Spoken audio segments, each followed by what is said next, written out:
Tapi yang harus kita lakukan adalah perlawanan rakyat semesta. Kita dari tadi bicara buruh, mahasiswa, kita lupa ada elemen-elemen lain seperti petani dan nelayan. Nah, disinilah tugas kita untuk merekatkan, menyatukan kembali perlawanan-perlawanan itu secara masif. Benar, Jokowi pasti jatuh. Itu bisa dipastikan 2024. Tapi tugas kita mempercepat kejatuhan itu. Karena apa? Skandal keuangan 349. Loh.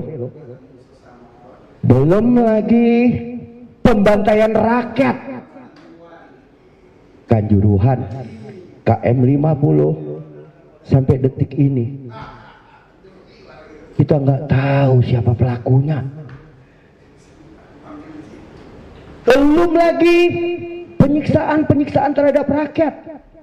Rakyat disiksa dengan naiknya BBM, dengan naiknya TDL. Tapi elemen-elemen gerakan rakyat selalu dipecah belah. Dipecah belah satu dengan yang lainnya. Bahkan lebih lucu aku mendengar ada nih pimpinan sebuah partai, pimpinan sebuah serikat mengatakan dengan gamblang, kita akan mogok total 5 juta buruh jika RUU Cipta Kerja disahkan. Hello, pemerintah brengsek ini nggak perlu diancam. Pemerintah brengsek ini udah nggak pikir ancaman-ancaman seperti itu. Yang harus dilakukan adalah buktikan pemogokan itu. Kita nggak perlu mengancam-mengancam. Rakyat aja dimatikan biasa aja kok pemerintah ini. Rakyat dibantai aja mereka selo-selo kok.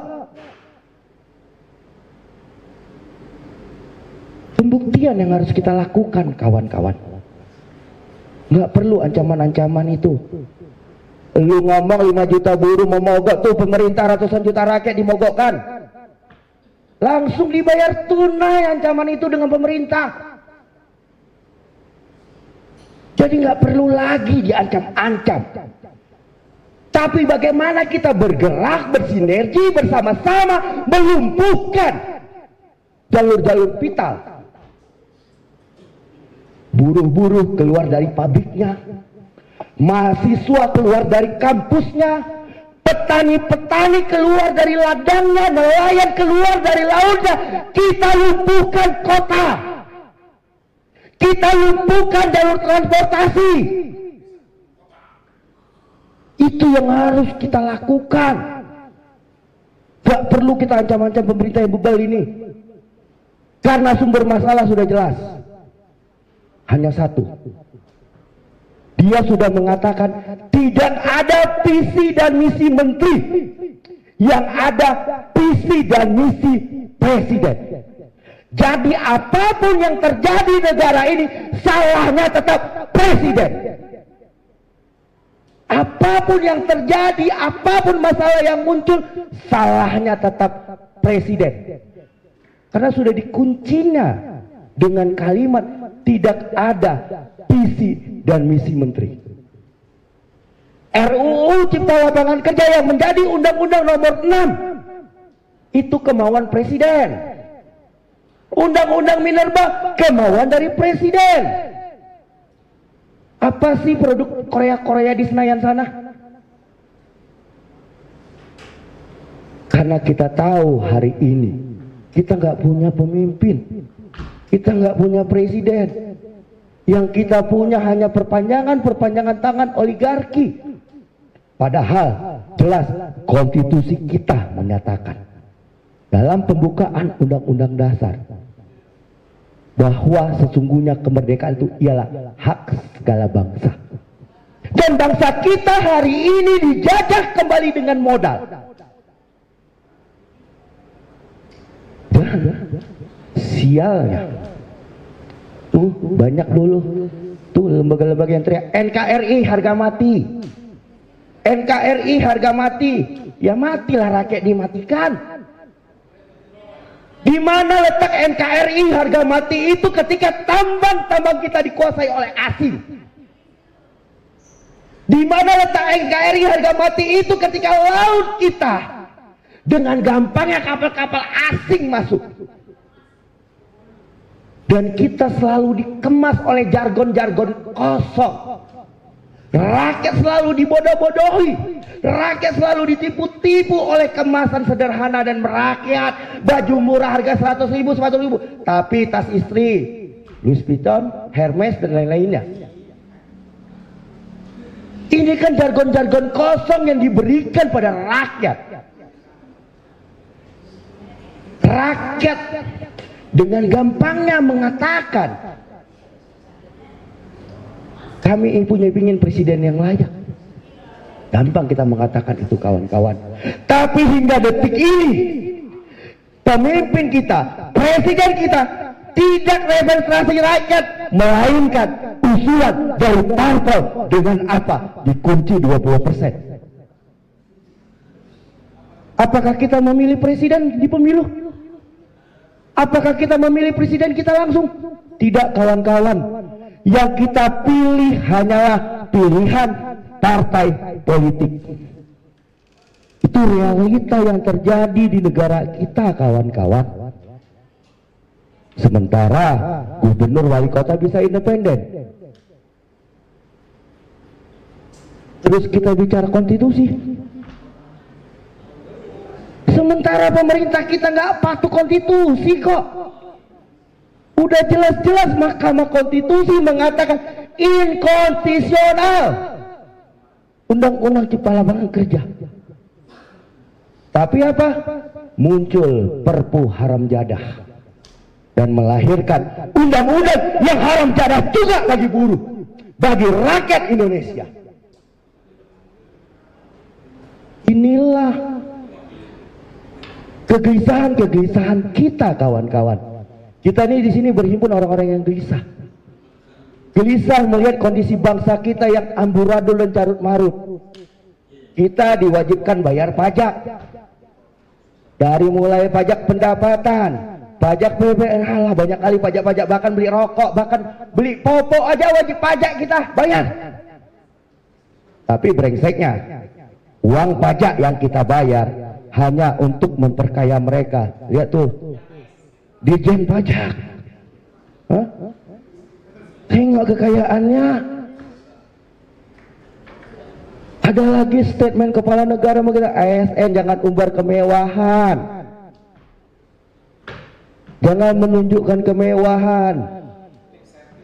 Itu lip service, tapi istri dan mantunya, bro. Istri dan mantunya tentengannya Hermes. Ini kan kekonyolan yang dipertontonkan. Dunia sudah bergerak. Dulu Filipina membuktikan ketika Marcos ditumbangkan oleh rakyatnya karena apa? Karena istrinya bermewah-mewah, keluarganya bermewah-mewah. Kita juga sudah membuktikan Orba ditumbangkan karena apa? Karena KKN. Tapi lebih brengsek lagi hari ini, kawan-kawan, New Orba sudah muncul. KKN plus, bukan Cipayung aja punya. KKN plus dinasti kekuasaan. Dan ini tanpa malu-malu dipertontonkan seorang kepala negara di negeri ini. Anak, mantu, ipar. Untung bentar lagi cucu. Bentar lagi cucu, tunggu aja 10-15 tahun lagi cucu. Kan sudah brengsek sebenarnya, kawan-kawan. Makanya kita konkretkan aja perlawanan ini. Kita konkretkan aja siapa musuh bangsa hari ini. Siapa musuh rakyat hari ini. Kita konkretkan aja.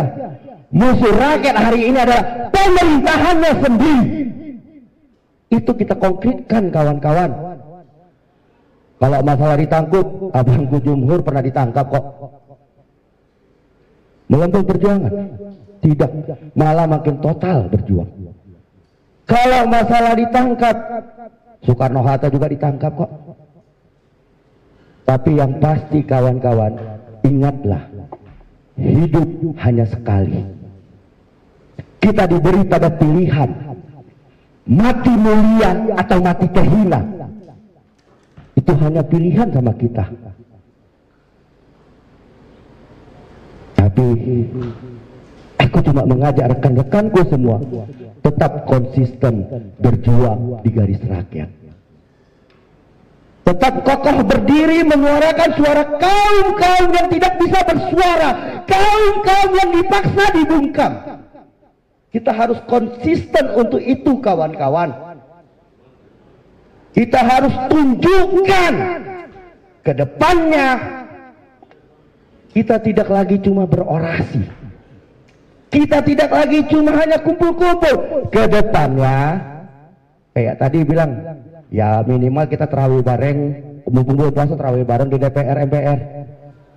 Bila perlu buka puasa bersama di sana dengan mobilisasi rakyat. Minimal itu yang kita dorong kawan-kawan.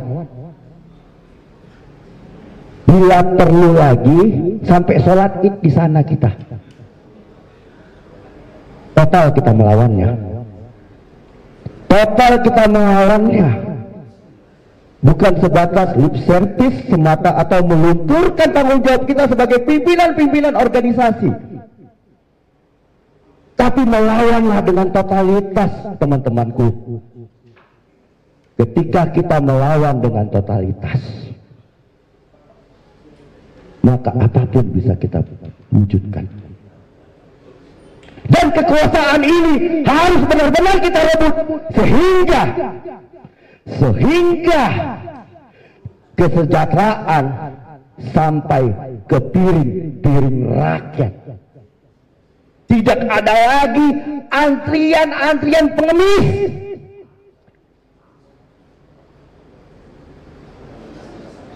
Ketika berita yang kemarin-kemarin itu seorang kepala negara memberi bantuan amplop. Ini kepala negara punya otak apa tolol? Yang mempertontonkan kemiskinan rakyatnya. Kemiskinan rakyat dipertontonkan secara gamblang kawan-kawan. Padahal dia kepala negara tinggal buat keputusan selesai, tinggal buat surat selesai. Nggak perlu bagi-bagi. Kadang baju kayak kodian tuh dilempar-lempar. Kan ini kan mempertontonkan betapa miskinnya rakyatnya.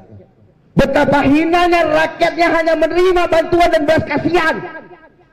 Sementara ini negara kaya kawan-kawan.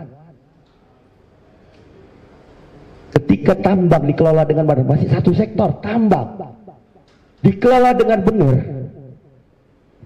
pendidikan dan kesehatan itu bisa gratis untuk seluruh rakyatnya. Belum lautnya, belum pertaniannya dan lain-lainnya dikelola dengan benar. Tapi sayangnya pemerintah kita ini takluk pada modal kawan-kawan. Pemerintah kita ini tunduk pada modal. 16 juta hektar kebun sawit kita. Tapi mak-mak ngantri sampai mati hanya untuk minyak goreng. Kan babi kayak gini. Brengsek nggak kayak gini. Penghasil sawit terbesar hanya untuk minyak goreng aja kita harus ngantri. Fotonya di sawah, panennya Thailand, Filipina, Vietnam, itu panen padinya. Ngomong ngejualnya memuliakan petani, tapi pupuk langka, hasil pertanian anjlok. Yang mulia petani Filipina, Thailand, Vietnam dan lain-lainnya. Itu yang dimuliakan. Bicara cipta lapangan kerja, lapangan kerja mana yang diciptakan? Mengentaskan pengangguran mana yang dientaskan? Pengangguran kakak besar Cina sana. Pengangguran Cina lah yang berhasil dihentaskannya. Lapangan kerja lah yang diberikan pada warga Cina dan rakyatnya. Rakyatnya sendiri hanya menjadi tumbal devisa. Rakyatnya sendiri menjadi korban TPPO, tindak perdagangan orang, tidak pidana perdagangan orang. Tapi dikemas dalam jargon pahlawan devisa.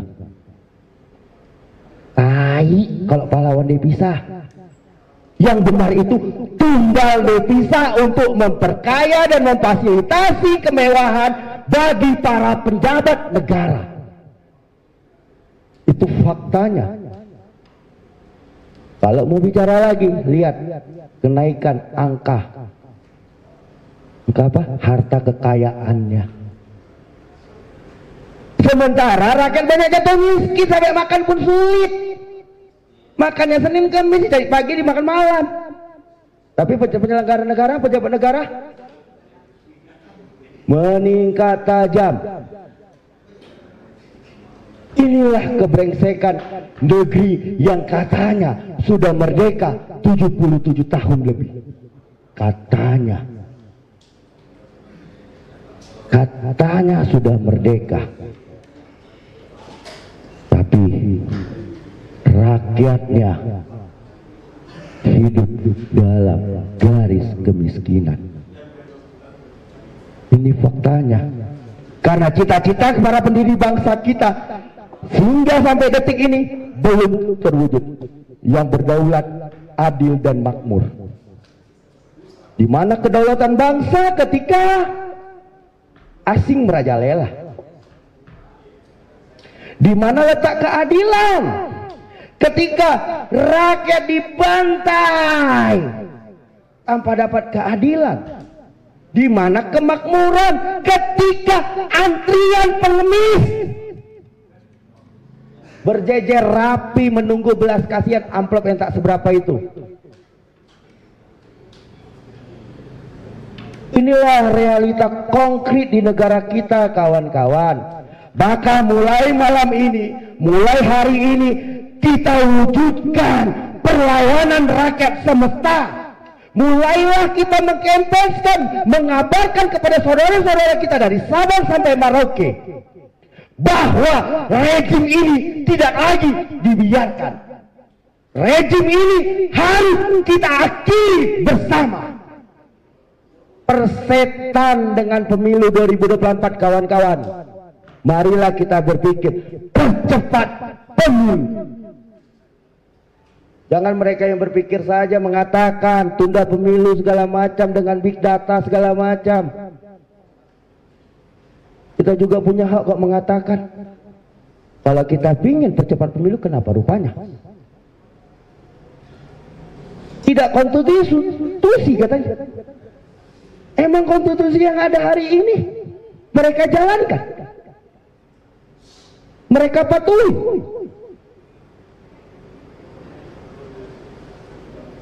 Maka sudah sepantasnya lah kita melakukan pembangkangan sipil di seluruh pelosok-pelosok desa. Ini harus kita sampaikan, bila perlu sampai tingkat-tingkat RT RW. Pembangkangan ini harus kita lakukan secara bersama-sama. Jadi kita nggak perlu lagi mengancam pemerintah kayak pimpinan serikat buruh itu yang mengatakan agak mogok total 5 juta. Perpu udah disahkan, mana mogoknya? Justru pemerintah menjawab sudah, oke, kau cuma 5 juta, kami berikan ratusan juta.